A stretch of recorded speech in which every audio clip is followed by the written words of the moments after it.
Tuloy ang usapang chismis. Kasama natin certified chismosa ng barangay, si Ellie. Ano nga ba ang dulot nito sa ating buhay at pagkatao?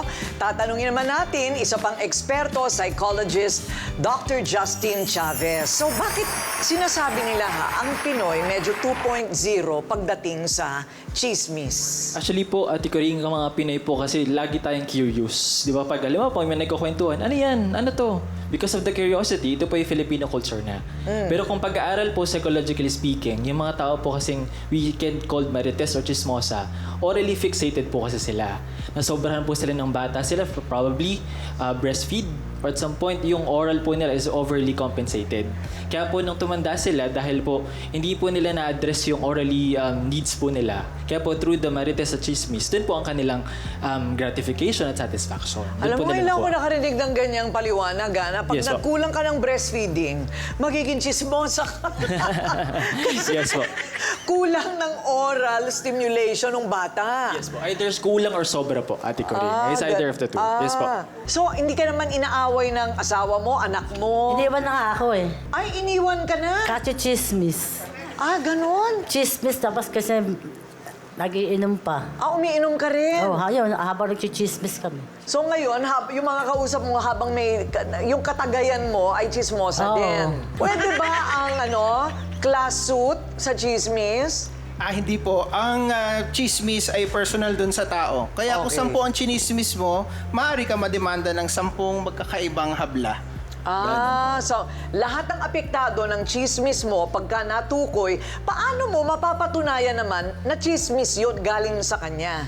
Sapagkat pagka meron po, ang chismis po kasi o kaya yung paninirang puri, ang kailangan ho niyan ay merong audience. O kung sa libel tinatawag ho itong publication.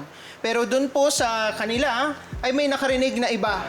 Tapos sinabi niya, si ABC ay kabit ni ganito, ganyan. Right? So that is paninirang puri sapagkat sinasabi mo na hindi siya matapat na tao at wala siyang respeto dun sa asawa niya. Tama ho ba?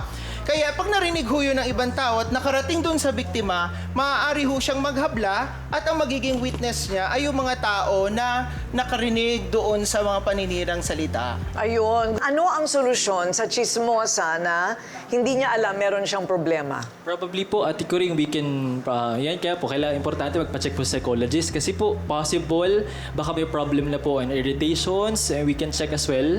So at some point, pwede rin po natin i-background check ano po bang cause kung bakit siya ganun. Okay, Laila, ang sabi nila?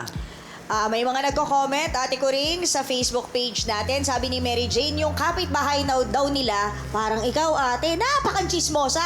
Pinagkalat daw na aswang ang lahi nila at magnanakaw. Ang ginawa nitong si Mary Jane, pinataasan yung bakod para wala na makitang chismis. Ayan. Ang sabi naman, Ryle? Ate ko rin, ito po si Nanay Rose. Kanina pa chumichismis dito eh. Ano po yung tanong ninyo, Nanay? Ay, may tanong po ako kay Ate Ellie. Ate Ellie, hindi ba sumagip sa pag-iisip mo na nakonsensya ka dahil sa may pagkakataon na may mga taong nag-aaway dahil sa'yo? Natutuwa pa ako. Ay! May sakit talaga siya. Natutuwa nga ako pag nag-aaway na yung naglagabugan sa bahay. Halos nga, magkakadikit ka, taga lumulusot sa dingding eh. Attorney Rob, posasan Nag-aaway mo na sila. yan. Posasan mo na. Ikaw naman, Doc. Diretso mo na sa clinic. Grabe, grabe. Okay.